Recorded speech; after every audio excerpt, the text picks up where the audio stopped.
So, well, we'll keep our fingers crossed. And it's good to discover all these faults anyway. You know, I've cleaned up things here, so there you go. Well, it wasn't a big deal, but you know, it's nice to have a resolution as long as it doesn't crap out anymore, or at least not as much. So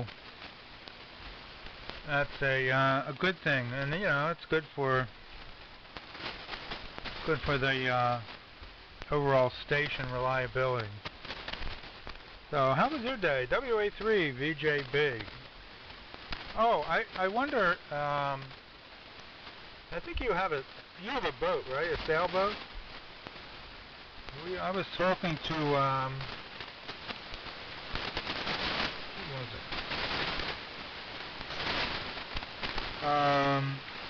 KC9QJE, I think it was. No, W9QZX. Dan.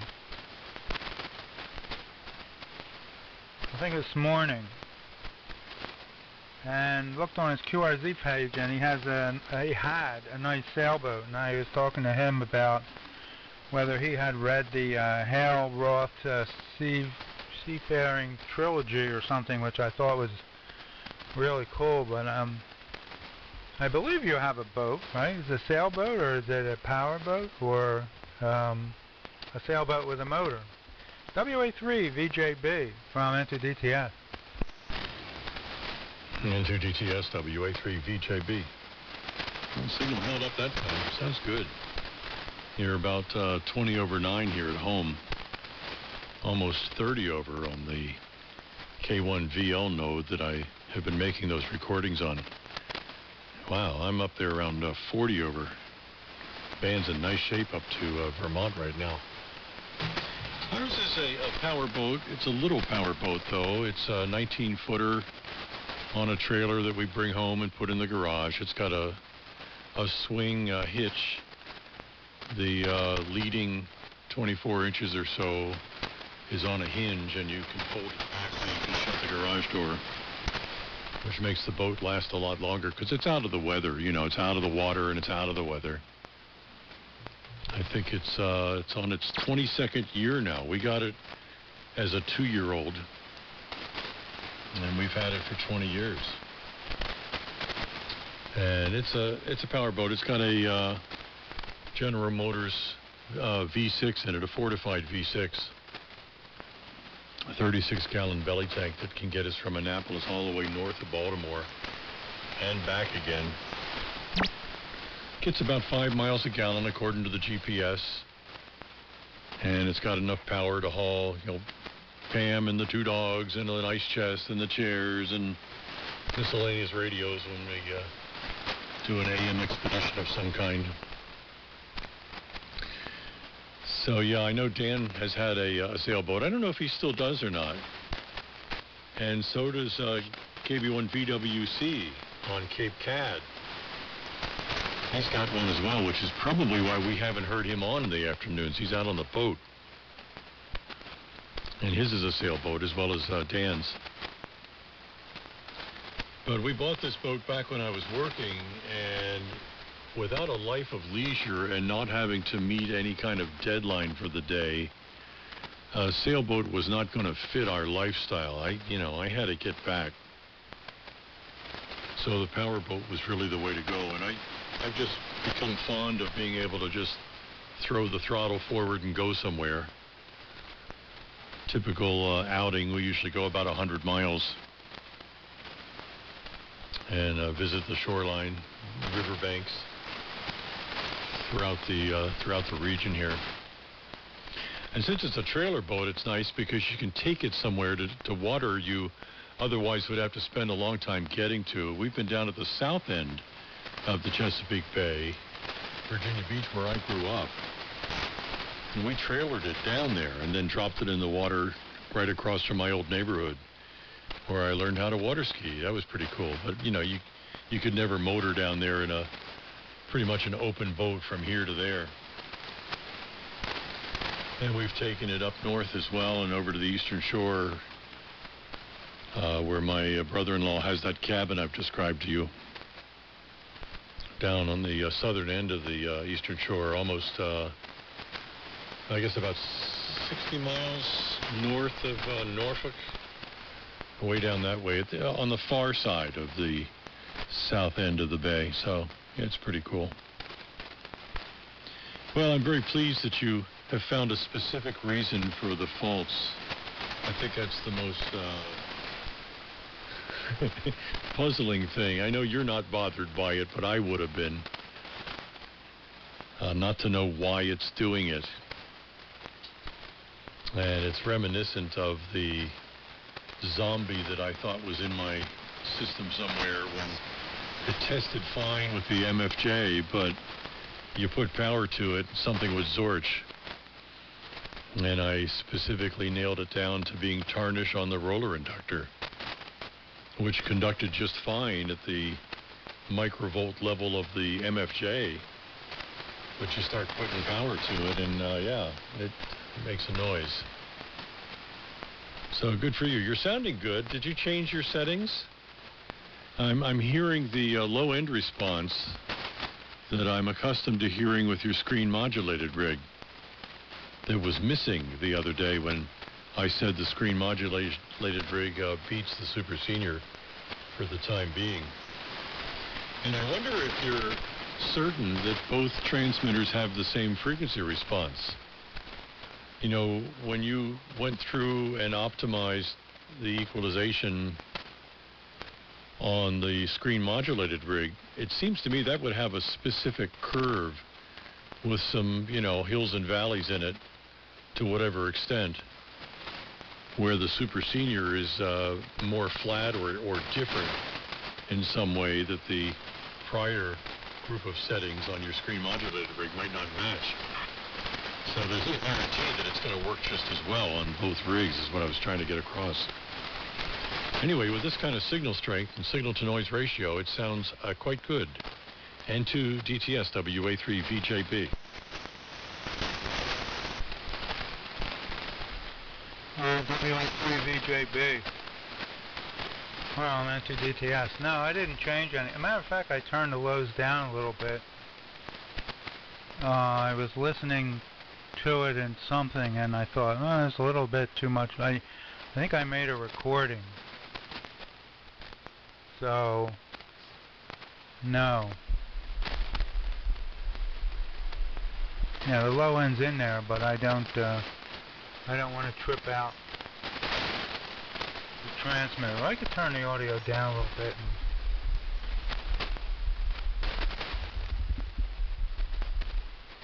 You know, so I guess it goes, you know, pretty low. We're holding pretty steady at around, somewhere around 250 watts. According to the meter. The SWR on the tuner is showing a very slight amount of SWR. So that, hopefully that is the reason for the season of this is a crap out. Alright, so 5 miles a gallon. Boy, that sounds bad. And I guess that's the advantage of a sailboat. You know, you put the sail up and you can sail 100 miles and it doesn't really cost anything. So that's kind of interesting. But I like the idea of you know, just getting in and ripping it up. Something that's maybe, you know, kind of fun and zippy would be nice. But I don't have any place to store a boat. It's amazing that you can get it in the garage. That's really nice, you know. Cars and boats and things, the airplanes, you put them inside for storage. It makes things last so much longer. I'm sure you're well aware of that with your classic cars. And people that don't hangar their airplanes are really taking it on the chin for quite a big investment. But the sailboat thing, that seems pretty neat. I guess the thing now is like having 6 200 horsepower outboard motors on the back of your boat. I'm looking at videos, and that seems to be the silliness that has taken over the boating thing, you know, the bragging rights. I figure if you go 100 miles at 5 miles a gallon, what's that, 20 gallons? $4 a gallon, maybe, 80 bucks. So 100 bucks an outing.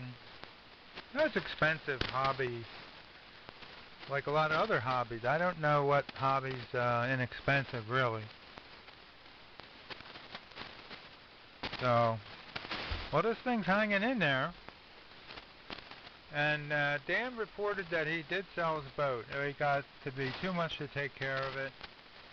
He got older, and he did not want to,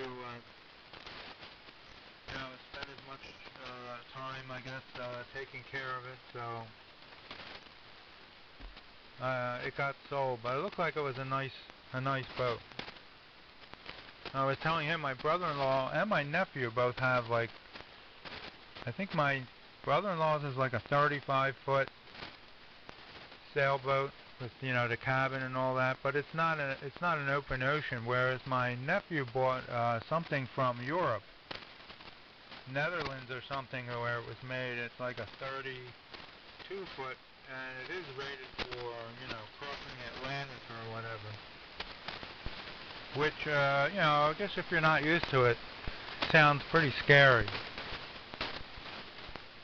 To think you're going to get in a little boat and sail, 1,000 miles out into the middle of the watery nowhere, as opposed to sailing around Chesapeake Bay. W9BHI from N2DTS, now with DYY audio. Yeah, nice to be able to announce that. N2DTS W9BHI. Yeah, actually 5 miles a gallon is pretty good for a single engine 6-cylinder boat. Weighs about 3,500 pounds. It's not very energy efficient to push a boat through water. Typically those 4 or 5 engine boats, those outboard ladders that you see, are sucking down a lot more fuel than that. And they're going the same speed I am most of the time. If you have a 24-foot boat, which is like the next step up from ours, it's wider and it can take the waves a little bit better. But if you get a 2-foot chop out on the bay, we really feel it. It's not unsafe, but it's uncomfortable to be banging along on those waves. And a 24-foot boat, which is wider as well as longer, tends to plow through them, but it wouldn't fit in the garage. That was my limiting factor. Pam says it has to fit in the garage, because, we're thinking about, getting a bigger boat. If it doesn't fit in the garage, you can't get it, because the driveway's already full. And we live down in the woods and did not want to knock out a lot of trees to make a larger driveway apron in front of the garage. So there's no place to really park a bigger boat. And with regards to the mountaineering state, Pam thinks it would start to look like West Virginia if we had a boat on a trailer out in the yard. Some sort of cultural marker there. I don't know. You'd have to look into that. But it's big enough, and the single engine is well maintained. I always wished that it had the option of a trolling motor or something on the back transom, but it's an inboard-outboard. There is no exposed transom like you get with an outboard motor.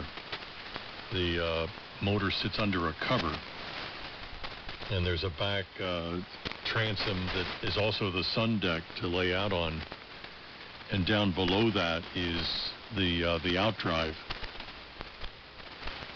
which becomes a disadvantage if you're in really shallow water because you can't tip it up as high as you can an outboard. And at my brother-in-law's cabin, low tide over there, it's about a foot of water at his dock, which is enough to push the boat around, but the motor, the outdrive, drags in the mud.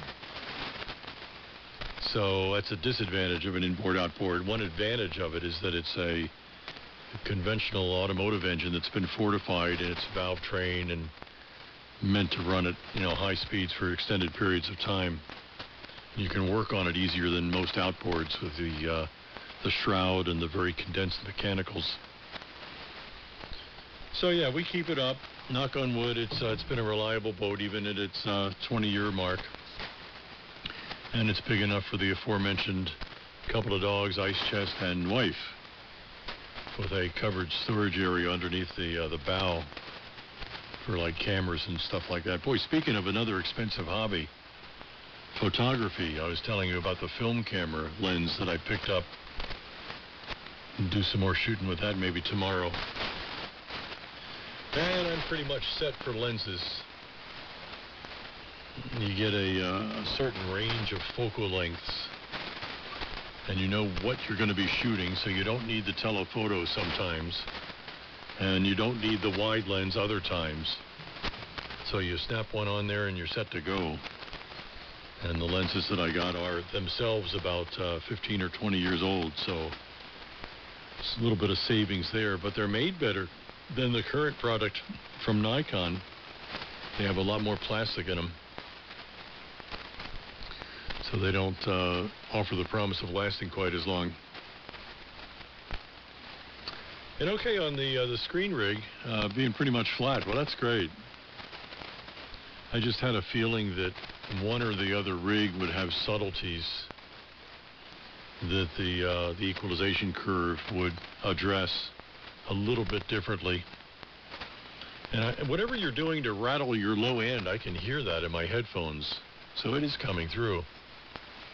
The audio processor here deliberately rolls that off, so when I rattle the microphone, drumming my fingers on the side of the housing, it's probably not coming through much in the way of low end, and that's deliberate. Energy gets focused in the lower mid-range on it. Yeah, I see another AM QSO on 78, so there's some activity tonight. That's great. Let me kick it back to you and make sure the band's holding up. You took a little bit of a tumble there. Went down to S7 for about, 20 seconds. And then it built right back up to 20, 30 over. So band's probably getting ready to close for the night or something. I don't know. N2DTS W9BHI VJB.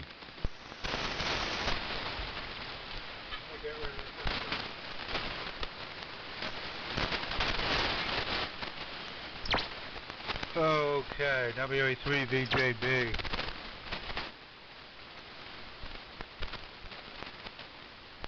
It's getting pretty close to 300 watts.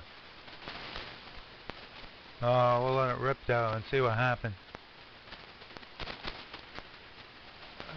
Yeah, you were 60 over, which, on the Heathkit meter on the homebrew at times, but the QSB is coming in and you're down to maybe an S6 or 9 or something and go back up. So you got that QSB going on. Yeah, my wife had a nice film camera, and my father had one with all the lenses, and he actually think he brought a decent camera, which is kind of unusual for him because he was always on the frugal side. And I guess he has, I guess his hobbies were, that he was into were firearms. He had a collection of rifles, shotguns, pistols, all the way from Second World War, things he brought back from Germany, and so on, and bought later. And he would target shoot, skeet shoot. He enjoyed reloading. Never had a boat. Well, I did have a boat, a little like a 15-footer or something. and he used that to go crabbing in the Delaware Bay. Some of those little estuaries that flow in the bay, as Fortescue and all. Those really great crabbing. We really liked it as kids, and my son went and all when my father was alive. He had a little trailer and a little Mazda pickup truck with a 4-cylinder manual transmission to haul it, which did fine. And his other hobby was, the film camera. But I don't really think I don't remember him actually having a lot of pictures that he took. He had the camera, but I don't remember, like later on he was into videotaping, birthdays and Christmases and stuff with a little handheld Sony kind of thing. Before that, in the old days, he had 8mm film cameras that he made movies. My sister had them put on a CD, which now you're going to have to put them on something else, because I don't think you'll be able to get a CD. So as the technology moves on, you got to, reformat everything. So that's pretty crazy. And we had the slide projector. My wife took a class and she got a nice camera. Now it was a very name brand Japanese, higher quality. My father had a lot of lenses and flashes and all that kind of stuff, and I don't think my wife had all the lenses, like the telephotos and the wide angles. I think you might have had one or two. Very complicated. All the different settings and the effects you want and all that, and people would do their own developing, and I don't know where you get film or film developed now. It used to be every drugstore would do it, but I'm not sure who does it now. You might comment where you get that done. And yeah, that's my wife would not appreciate a boat in the driveway or on the lawn or a camper, and that's something that a lot of people would frown upon, like a boat on a trailer, an old car, a Jeep maybe, a camper, and the side of the house. And I have a friend who was he's quite an amazing person. He could build anything. He could fix anything. He basically did heating and air conditioning for a living for a long time, but he built his own dune buggies. He would weld up, exhaust and flames, and his philosophy was like, you get this car, you fix that and throw a new motor in it and do it. Everything was easy. Just had to do it, and everything was easy, and he knew how to do everything and all that. But his yard literally looked like a junkyard. He had, because he needed, like me, with hardware and electronic parts and all. You need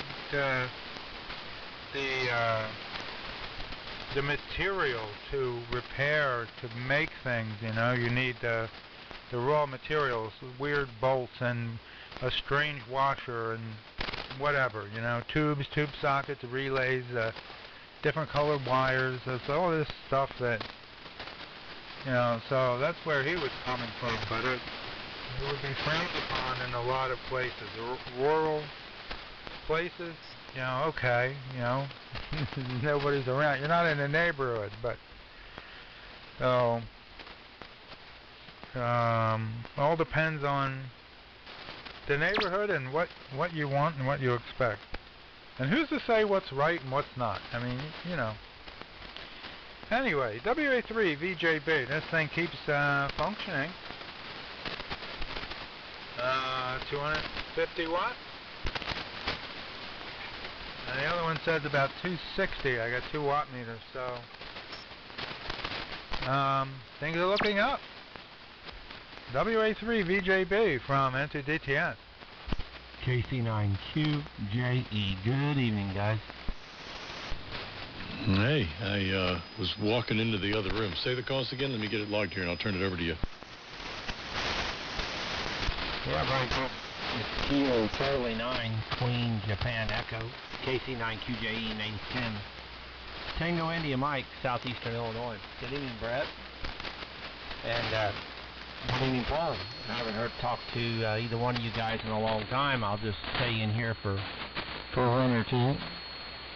And just wanted to say hello. I do not have my DIY going right now. I'm just on the Anon. I'm on the Anon 200D and a Elecraft KPA 1500 amplifier around about 250 watts a carrier or something like that. So antenna is an 80 meter loop up about 50 feet, fed with 600 ohm open wire lines. So high PR40. Good to hear you guys. Thanks for picking me up. I know you've been struggling with your DIY, Brett. I saw some of the posts on the internet. Matter of fact, I saw some of the stuff that Paul moved over to the DIY Facebook page. Trust me, I feel your pain. I'm still not out in the clear on mine, but I gave it a break for a while. I had to give it a break, or I was going to send it out the window.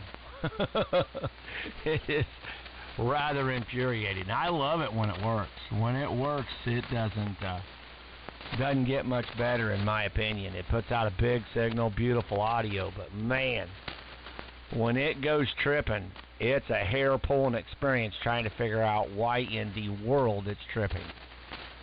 W9BHI, KC9QJE, over. I'm going to write that quote down. When it goes tripping. Like it's on mushrooms or something. Yeah, Tim, hey. Yeah, Brett, I had the very satisfying feeling of helping Tim through some of the interconnection zombies that were in his DIY when he first got it. He got it on the air in style, and at least for that period of time, and it's been a while since we talked, it was stable and working. And it must have gone tripping on you there that you're on the Anon tonight. I think Jerry, KE9U, was also technical support for you, Tim, if I remember. I talked with him just this morning. He was on 7290, and I briefly talked with him because the fan was going out, or the dogs needed to go out, or some reason or other. I didn't get to visit with him very long. But yeah, it's nice that you've got him as a resource, and Brett's been bearing his soul to us on his trials and tribulations, and he's on it tonight. You're hearing it. I don't know when you tuned in, but he's giving it the acid test, and it's not yet posted, but you're hearing it here first, only on this network, the AM radio network, that Brett has actually discovered a very specific problem that he will describe to you in exclusive detail in just a minute. A couple of comments on the photography end of things, Brett. Yeah, that's great. I wonder if you remember which brand of camera your wife had, and your father, or was it father-in-law, who also had an interest in photography. As I'm picking up lenses from people who have gotten out of it in much the same way as your dad, where they just have lost interest in it and have gone digital or what have you. And you can still get a pretty good variety of 35 millimeter film. I also shoot a type of film known as 120, which is roll film, on a different set of cameras, much larger negative, and actually 6 by 7 centimeters,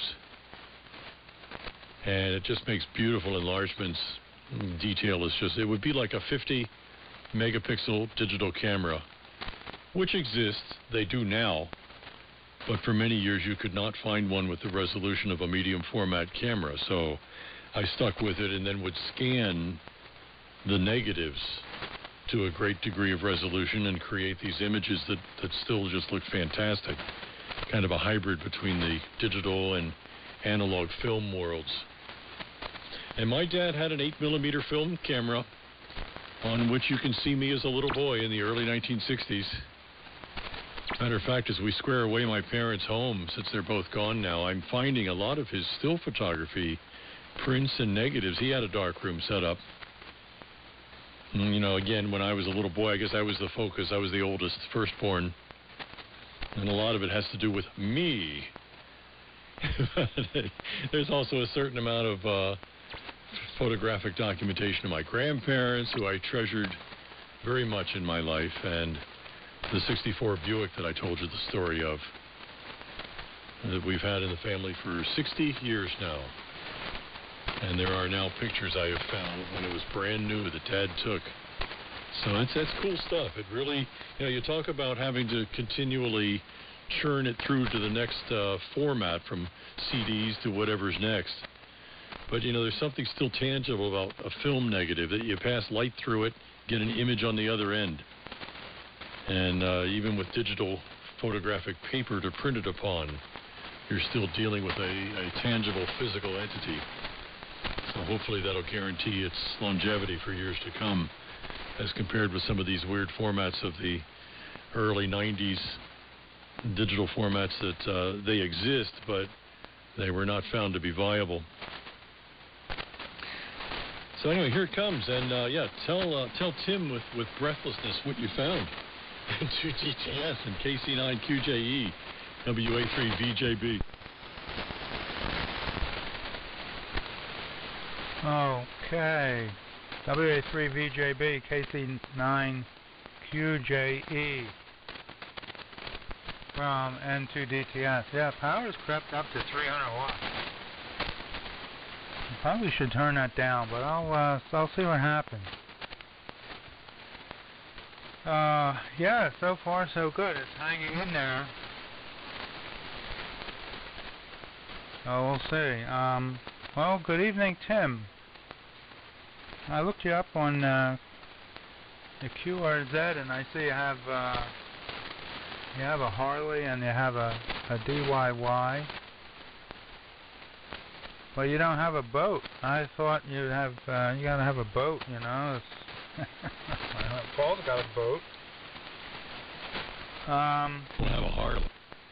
The film camera, I think it's a Nikon. I know it's a Japanese major brand. I imagine there's probably a wide range of quality within a brand. So I couldn't say how it was, but and you can't give them away now. You know, quite a good camera. I don't believe they're really worth anything unless they're like really top of the line collector's items or something. So that's kind of like old AM gear, you know, big old tube stuff. The way that's going.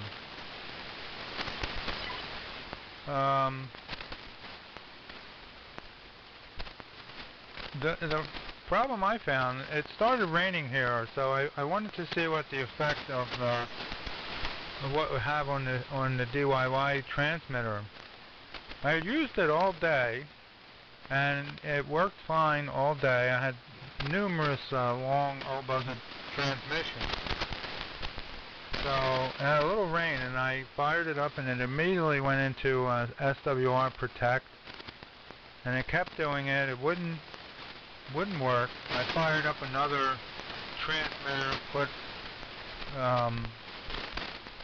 like 120 watts carrier into everything, and it was fine. Receivers are fine. Then I hooked my SWR analyzer up to the DIY receiver port, and the SWR was all over the place, and when I touched the station control, which allows me to select antennas and transmitters and receivers, it was like all over the place. It wasn't stable, it wouldn't work. So I slid that out of the rack, took the cover off, and found my big 2-0 relay contactor, a big giant ceramic thing, had cracked in half. One of the sets of contacts of 2 was not working at all, just hanging, flapping in the breeze.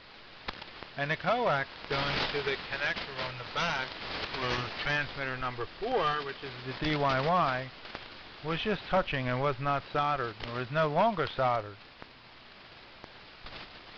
So that kind of explains it. I corrected all those issues and has not had any problems.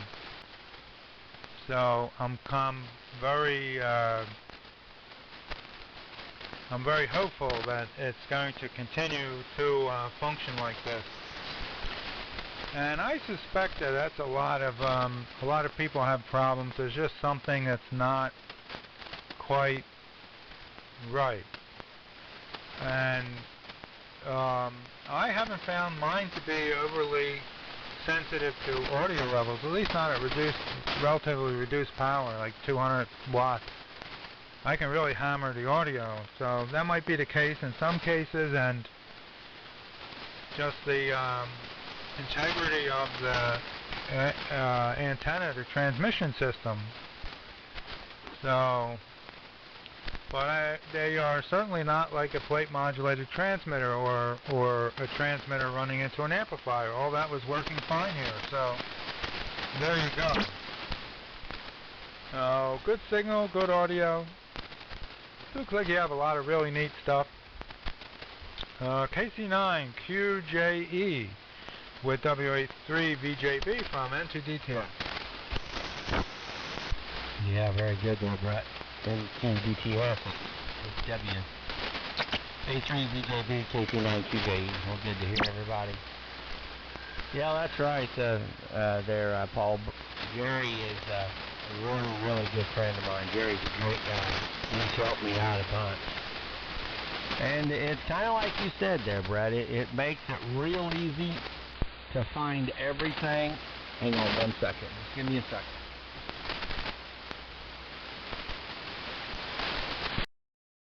Sorry about that. I normally run fan kicked in on the KPA amp so that it kind of keeps it pre-cooled, and I keep forgetting to turn it on, so I make sure I turn the fan on. But anyway, you know, it makes it to where you find anything that might be the weak link. You know, I ran that big 4CX3000A amplifier in here for a long time. No problems at all. I've got a big plate modulated, a 41000 modulated by a pair of 833s, no problem. And then I put this little DIY in here, and guess what? I find out I had problems. I guess that stuff just didn't worry that much about it. Common mode was most definitely my first problem. It was awful. Paul helped me in that. I had a lot of it. I didn't realize it was in my audio rack, and it was. It was coming in through the audio side. I've got a max audio processor. I run mine at 200 watts carrier, Brett. That's what I run it at, right at 200. So 200, 225, somewhere around there. But anyway, and I've got a max audio processor, which, by the way, was Jerry built for me. But anyway, but I had some common mode on that. My main problem was before I put this big full wave loop up, when you talked to me in the winter there, Paul, shortly after I got it, I was still running the fan dipole. I was running a 4080 fan.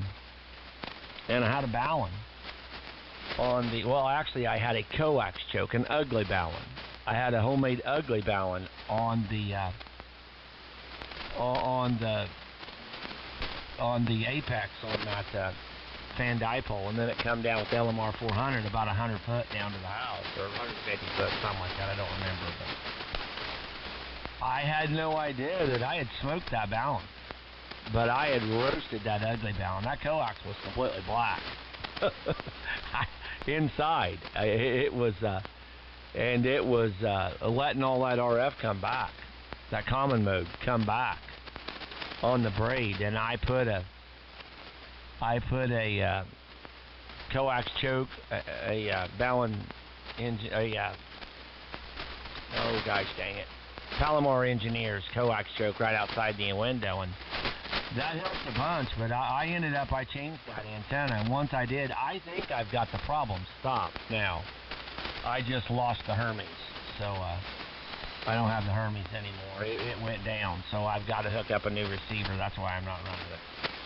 I better get it back to you there, Paul. I didn't get the fan turned in. The KPA's getting hot. WA3VJB, KC9QJE. Man, you're 40 over 9 right now. What a great signal. You'll love this recording, even though it's not the Super Senior. KC9QJE and N2DTS WA3VJB. I'm going to wrap it up here and get back in the house. A couple of concluding comments. Yeah, you were really persistent, Tim, tracking that down. I had to hand it to you. You overcame it and got it going. I could just hear it in your voice how delighted you were that you got it working.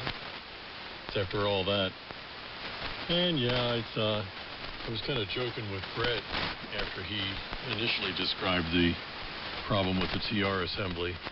I said, you know, we ought to spin this in such a way that the formidable soldier that consists of the Super Senior overcame adversity today at the home of Brett DTS, when it was discovered that most of his TR system was fractured, broken, and burned, or at least disconnected. And the Super Senior overcame that adversity, and you could play patriotic music in the background, and continued to soldier on the airwaves, a testimonial to its solid build, and start to counter the naysayers who rightly point out it's kind of picky. So I think it's time for the flip side of the coin, that's all.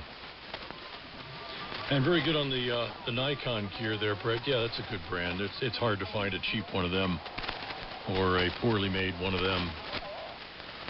So, yeah, it was probably a nice kit she had.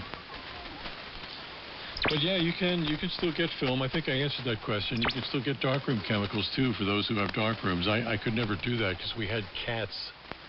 When Pam and I first connected, she had a cat. She had two cats. I had one cat.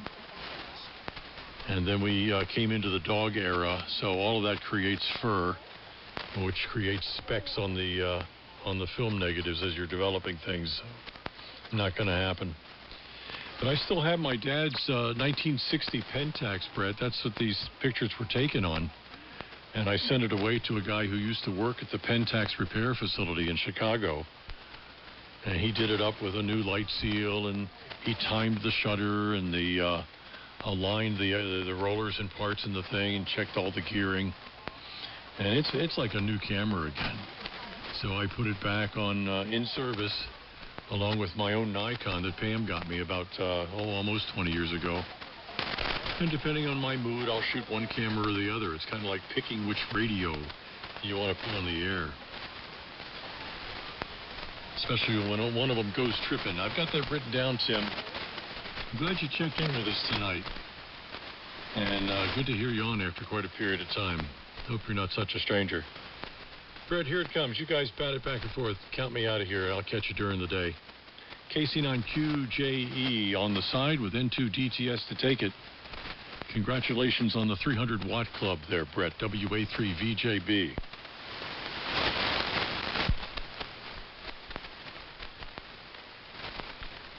Well, it keyed up and it didn't crap out. And it's showing almost 300 watts.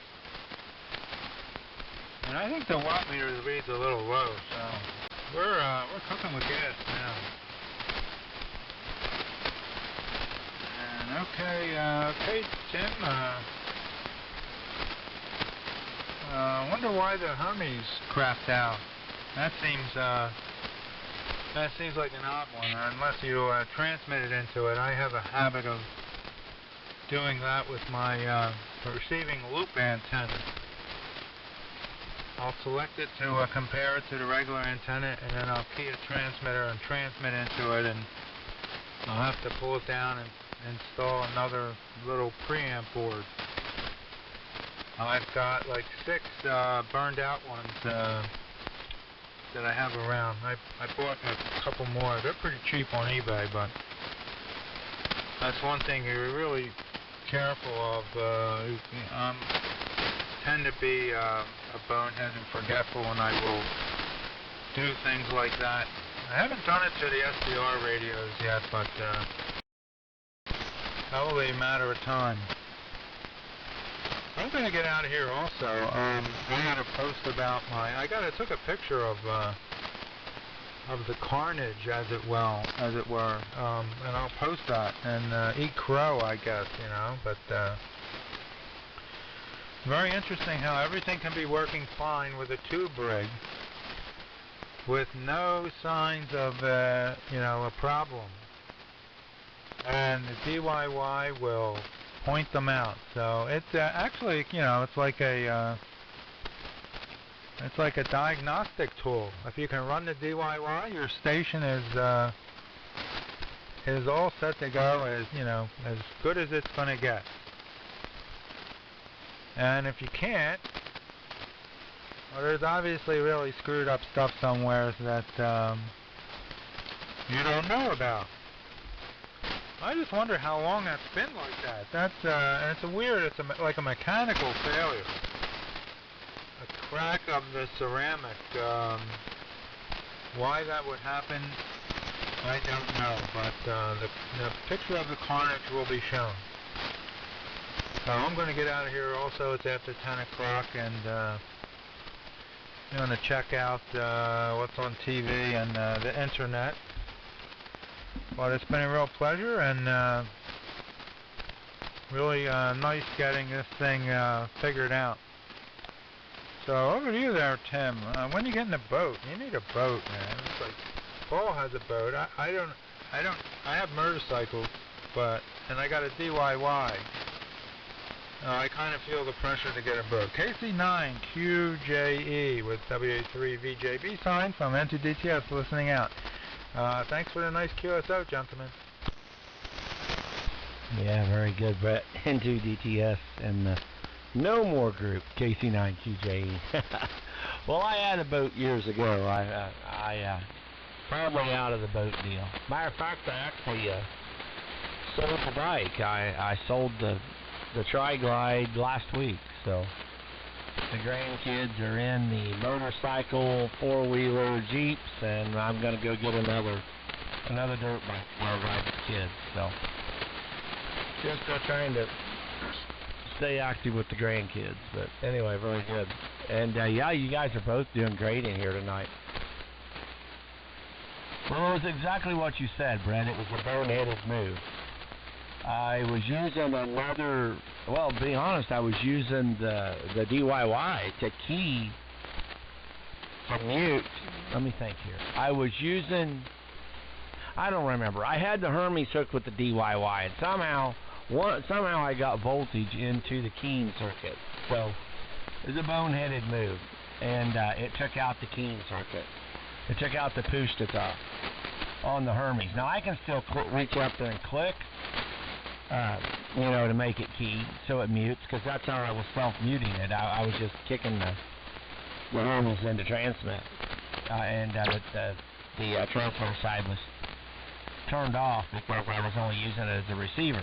So, but I got voltage in on the PTT, and that smoked the PTT side of it, and it's kind of cumbersome doing it by using your mouse or using the space bar. It's not real fun. So I unhooked it because honestly I want to pair it up with the Anon and use the Anon as the receiver. Not that the Hermes is not a great receiver. It's absolutely a great receiver. But I have more than one antenna. I have a receive antenna that I use on my Anon all the time. And it's a 40-meter full-wave loop 15 feet off the ground. And it's a great receive antenna.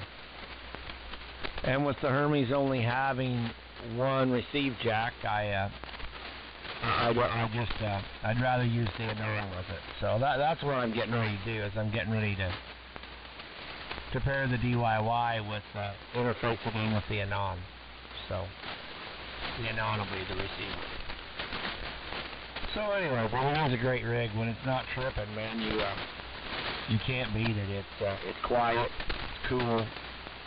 you can put down a Buzzard transmission and not worry about it. It's a great transmitter. Puts out beautiful audio and a big signal. So anyway, sure a pleasure catching both you guys. Both you guys great signals, anywhere between 20 and 30 over in here, just booming in. So I'm having real good luck since I put this big 80 meter full wave loop up. It hears pretty well, so I'm pretty happy with it. Hearing the East Coast a lot better than I ever used to. So of course the band's probably better tonight, I don't know, but 7.3s, it's always a pleasure. Thanks for letting me in. N2DTS and the group signed KC9QJE 7.3s, guys. Hey, you're W9BHI too, Tim. Great. Yeah, it's pretty amazing. There's nothing else. I don't see anything else on the pan adapter. On the band here, noise levels low. Signal levels are great. Boy, it's just really amazing at band conditions and the fact that there's almost no activity. Oh, dirt bikes. We'll have to pick that up in the future there, Tim. I was out riding today in the Pine Barrens. It's really enjoyable doing the fire cuts and double track and all that in the woods. So, and I blew out the push to talk in a couple of I think the Flex 3000 and a 5000. I too much voltage on his teeny little chip, so I always do an isolator with a wall wart and relays in a box and all that. But anyway, 73s, guys. More stuff to talk about in the future. N2DTS, clear with the frequency. Yeah, very good, Brent. Yeah, I think it's going to be an Enduro. That's what I'm going to get, an Enduro, so I can still ride on the street some, but ride in the dirt with the kids. And good evening, Don. Boy, I've not heard you in a long time. Big signal in here. W9BHI, KC9QJE. Yeah, Mr. Tim, KC9QJE. And I think Brett was out there. Yeah, but I haven't not been on the radio here for forever. Turning my drive down here. A little excessive power here. Anyway, yeah, I was actually coming out to the set here to turn everything, and I saw that you guys were talking, so I figured I would just jump in and say howdy. It's been ages since I've been on 40 meters in the evening here. I guess you guys are getting ready to sign off. What rig are you running there, Tim? Yeah, very good, Don. Boy, it's great hearing you. Hopefully you and your wife been doing well. It's been a good while. I'm running in a non-200D and a Elecraft KPA 1500 LD Moss amp. And antenna's 80 meter full wave loop up about, I don't know, 40 or 50 feet, something like that. So that's a rundown on what I'm running. Are you, have you guys had your Vandor haul out? Have you been cruising around or tinkering on projects? What's been the thing lately? I just been working.